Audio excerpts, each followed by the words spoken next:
Hey all class 10th, welcome again.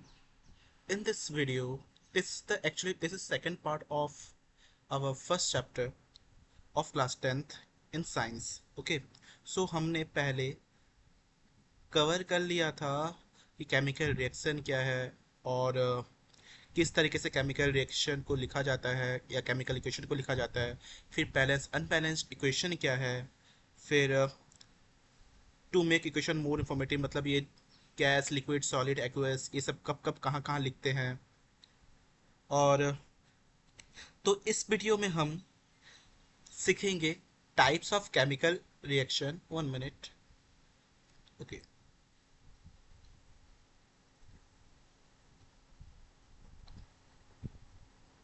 सो इस video में हम सीखेंगे टाइप्स ऑफ केमिकल रिएक्शन कि कितने टाइप्स ऑफ केमिकल रिएक्शन होते हैं और उनके कुछ एग्जांपल्स। ओके, सो इस वीडियो में हम कवर करने वाले हैं combination reaction, exothermic reaction, decomposition reaction, endothermic reaction, displacement reaction, double displacement reaction, and redox reaction.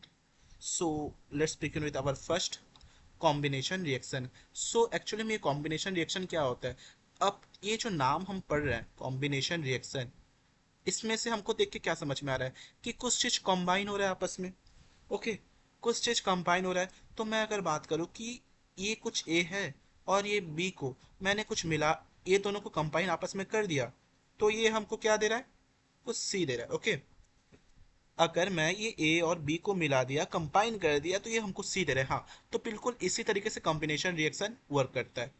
Okay, सो इसका अगर हम एक एग्जांपल देखें तो ये हम मान लो कि ये सी ए ओ हो गया प्लस एच टू ओ, ये दे रहा है सी ए ओ एच टू। सी ए ओ क्या हो गया? ये हो गया आपका कैल्शियम ऑक्साइड। कैल्शियम ऑक्साइड को जब हम वाटर के साथ रिएक्ट करेंगे तो ये हमको क्या देगा? कैल्शियम हाइड्रोक्साइड देगा। ये हमको क्या देगा? कैल्शियम हाइड्रो ऑक्साइड देगा। ओके, सो यहाँ पे देखो, जब हम कैल्शियम ऑक्साइड को वाटर के साथ कंबाइन कर दे रहे हैं ना, तो हमको एक नया प्रोडक्ट मिल रहा है। ठीक है, एक यूनिक प्रोडक्ट मिल रहा है ये दोनों के कॉम्बिनेशन से। तो ऐसे काइंड ऑफ रिएक्शन को हम बोलते हैं combine reaction. Okay, combine reaction इस टाइप के रिएक्शन को बोला जाता है। और एक एग्जांपल देखते हैं, M G plus O two, ये हमको क्या देगा? एम जी ओ और आगे में टू लग जाएगा, तो ये टू एम जी, यहाँ पे भी टू लग जाएगा। तो ये क्या हो गया? मैग्नीशियम, ये ऑक्सीजन और ये मैग्नीशियम ऑक्साइड। तो यहाँ पे क्या हो गया? जब भी हम मैग्नीशियम को ऑक्साइड के साथ रिएक्ट करेंगे या दोनों को कंबाइन कर देंगे आपस में मिला देंगे, तो ये हमको क्या देगा? Magnesium oxide. So this are the some basic examples of combination reaction. Okay, I hope आपको क्लियर हो गया होगा। हम नेक्स्ट स्लाइड में जा रहे हैं और इसके बाद अच्छा, ये एक्सोथर्मिक रिएक्शन क्या होता है? ये एक्सोथर्मिक रिएक्शन क्या होता है? देखो, एक्सो का मतलब होता है एक्सिट। ठीक है, और कहीं पे भी थर्मिक लिखा हुआ मिल जाए तो थर्मिक से समझना, कहीं पे भी अगर थर्मिक लिखा हुआ मिल जाए ना तो उससे समझना हीट। ओके, तो कोई भी एक ऐसा रिएक्शन, कोई भी एक ऐसा रिएक्शन जिसमें से हीट निकलता हो। ओके, जिसमें से हीट निकलता हो, तो उस रिएक्शन को बोला जाता है एक्सोथर्मिक रिएक्शन। क्लियर? सपोज कि कोई ए है और बी है, ये दोनों को मिला दिए और यहाँ पे सी बना, लेकिन अगर इसके साथ कुछ हीट भी एक्स्ट्रा निकल रहा है ना, तो तभी बोला जाता है इसको एक्सोथर्मिक रिएक्शन।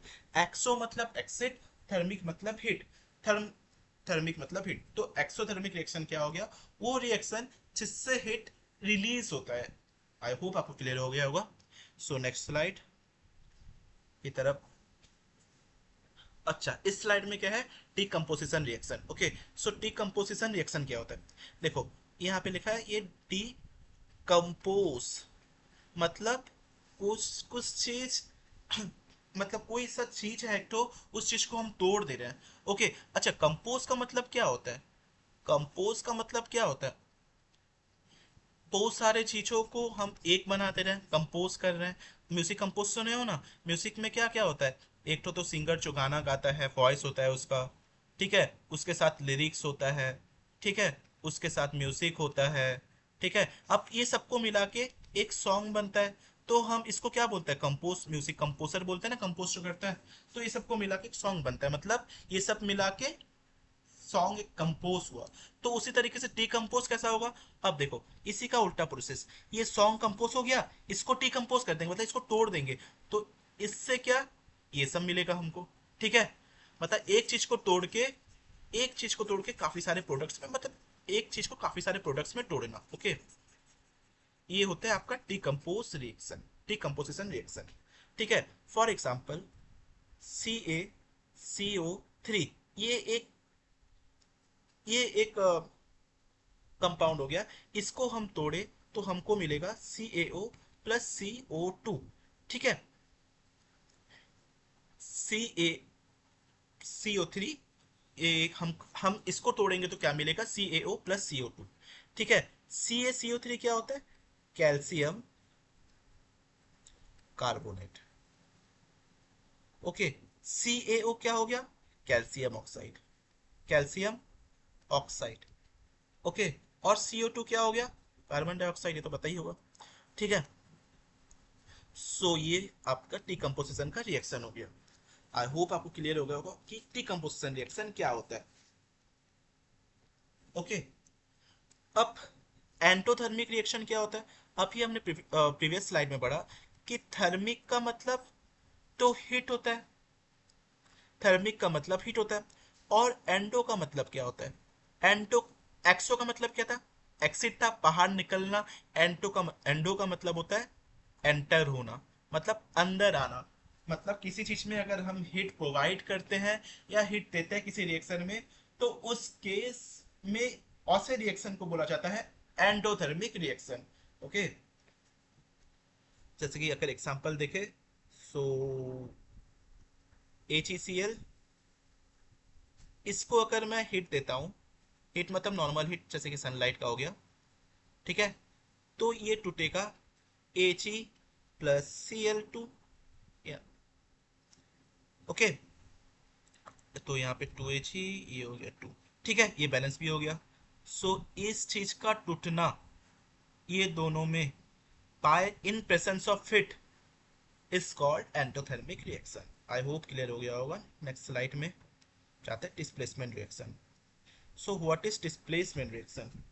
अच्छा, ये तो देखो, वर्ड से समझना है, हाँ, वर्ड से समझना है। कि अगर मान लो कि ये बॉक्स एक तो यहाँ पे है, ये बॉक्स एक तो यहाँ पे है, ठीक है। एक सेकेंड, सपोज देखो, ये एक बॉक्स यहाँ पे है और एक बॉक्स यहाँ पे है, ठीक है।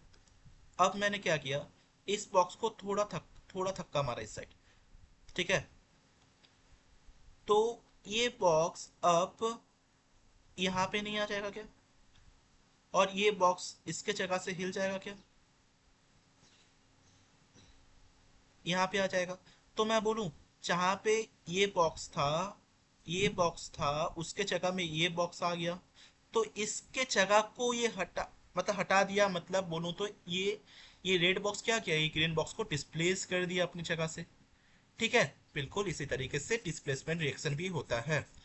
जैसे कि फॉर एग्जांपल अगर मैं लूं, देखो, ZN plus HCl, ZnCl2 plus H2, ठीक है। बैलेंस करेंगे तो ये हो गया 2HCl हो जाएगा, ठीक है। अब देखो क्या होता है, क्या हुआ है, चैट एन को जब हम इसके साथ रिएक्ट किए, तो ये जो H था, ये H को डिस्प्लेस कर दिया चैट एन, और चैट एन के साथ, और ये Cl के साथ लग गया, देखो यहाँ पे, ठीक है। यहाँ पे H हुआ करता था, लेकिन अभी H को डिस्प्लेस कर दिया, ठीक है। तो बिल्कुल से यही होता है डिस्प्लेसमेंट रिएक्शन, जहां पे एक चीज दूसरे चीज को अपनी जगह से डिस्प्लेस कर देता है। जैसे कि यहाँ पे चैडन ने क्या किया, H को डिस्प्लेस कर दिया और Cl2 के साथ लग गया, ठीक है। और H2 यहाँ पे आ गया। सो ये एक एग्जांपल हो गया आपका डिस्प्लेसमेंट रिएक्शन का, ओके। ये चीज जो बना इसको बोलते हैं जिंक क्लोराइड। ठीक है, और ये तो जिंक आपको पता ही है, ये हाइड्रोक्लोरिक एसिड, ये भी पता है आपको।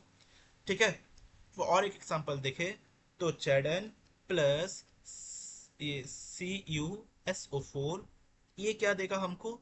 देखो, ये अब देखो कॉमन सेंस लगाना क्या देगा। ठीक है, Zn Cu को डिस्प्लेस करेगा, तो यहाँ पे क्या मिलेगा? ZnSO4 plus Cu। ठीक है, तो ये जिंक, ये हो गया आपका कॉपर सल्फेट, ये क्या हो गया आपका? Copper sulphate. ठीक है, और ये क्या हो गया? Zinc sulphate, zinc sulphate. और ये तो आपको पता ही है, कॉपर है और ये जिंक है। सो आई होप आपको डिस्प्लेसमेंट रिएक्शन क्लियर हुआ होगा। नेक्स्ट पेज में देखेंगे कि डबल डिस्प्लेसमेंट क्या हो गया। ठीक है, देखो डिस्प्लेसमेंट जैसा था, डबल डिस्प्लेसमेंट भी वैसा ही है। डबल डिस्प्लेसमेंट एक्चुअली क्या होता है? ये वो रिएक्शन होता है ना, ये वो रिएक्शन होता है जो पॉसिबल हो पाता है इनके एक्सचेंज ऑफ आयन के वजह से, एक्सचेंज ऑफ आयंस के वजह से। ठीक है, एक्चुअली आयंस क्या होता है? देखो, हम लिखते हैं ना NaCl, ये ऐसे ही नहीं बन जाता, ये होता है Na+Cl माइनस। तो ये ही एक्चुअली आयन होता है। ठीक है ना, इन्हीं को आयंस, ठीक है, वो हम आगे के चैप्टर्स में पढ़ेंगे, एक्चुअली डिटेल्स में समझेंगे कि आयंस क्या होता है। ठीक है, सो डबल डिस्प्लेसमेंट रिएक्शन कैसे रिएक्शन होता है? ये पॉसिबल हो पाता है एक्सचेंज ऑफ आयंस के वजह से। ठीक है ना, अगर ये एक्सचेंज ऑफ आयंस करके, मतलब होके, अगर ये कुछ कंपाउंड हमको दे रहा है, तब हम बोलेंगे कि डबल डिस्प्लेसमेंट रिएक्शन हो रहा है। फॉर एग्जांपल की बात करूं अगर, देखो NaOH, ठीक है, इसके साथ हमने HCl को रिएक्ट किया, तो हमको मिला, देखो अब यहाँ पे डबल डिस्प्लेसमेंट होगा, मतलब दो चीजें अपने अपने जगह से बदलेंगी। ठीक है, तो एक तो ये Na और Cl आपस में मिल जाएंगे। अब ये दोनों आपस में मिल जाएंगे। ठीक है, H2O। अब क्या हुआ? देखो, Na यहाँ पे आ गया, ठीक है, ये H को डिस्प्लेस कर दिया, नंबर 1 डिस्प्लेसमेंट। और ये H यहाँ पे आ गया, मतलब ये Na यहाँ पे, ये H क्या किया है? ये Na को डिस्प्लेस कर दिया, नंबर 2, ये दूसरा नंबर डिस्प्लेसमेंट हुआ। तो NaCl H2O, NaCl क्या हो गया? Sodium chloride. ठीक है, सोडियम क्लोराइड। और ये H2O क्या हो गया? Water, NaOH, sodium hydroxide, sodium hydroxide. HCl क्या होगा? Hydrochloric acid. ओके, अब और एक एग्जांपल देखेंगे तो, अगर हम बात करें और एक एग्जांपल की, तो ये हो गया आपका सपोज PaCl2 प्लस NaSO4।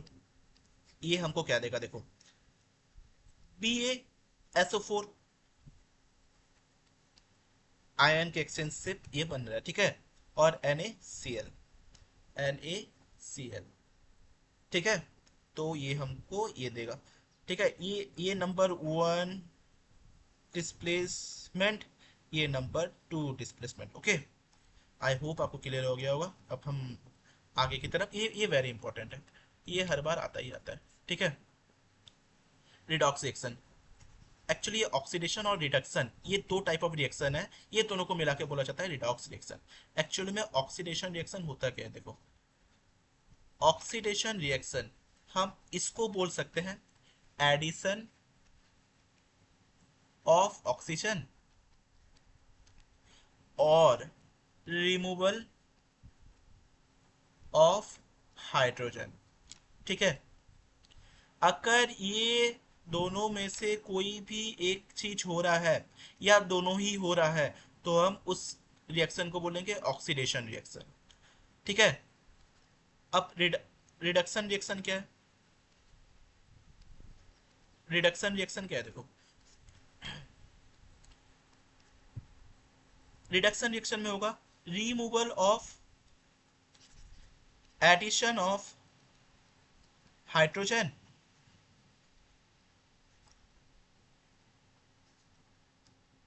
और रिमूवल ऑफ ऑक्सीजन। अगर ये दोनों में से कोई एक हो रहा होगा या दोनों ही हो रहे होंगे, तब हम जाके इसको बोलेंगे रिडॉक्स रिडक्शन रिएक्शन। अगर ये दोनों ही हो रहे हैं, तो उस केस में बोलेंगे redox reaction. Okay, for example की बात करें अगर, फॉर एग्जाम्पल की बात करें अगर, देखो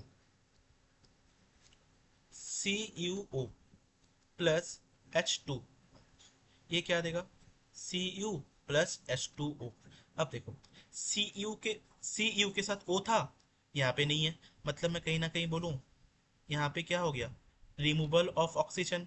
रिमूवल ऑफ ऑक्सीजन को क्या बोलते हैं, रिडक्शन रिएक्शन, रिडक्शन रिएक्शन।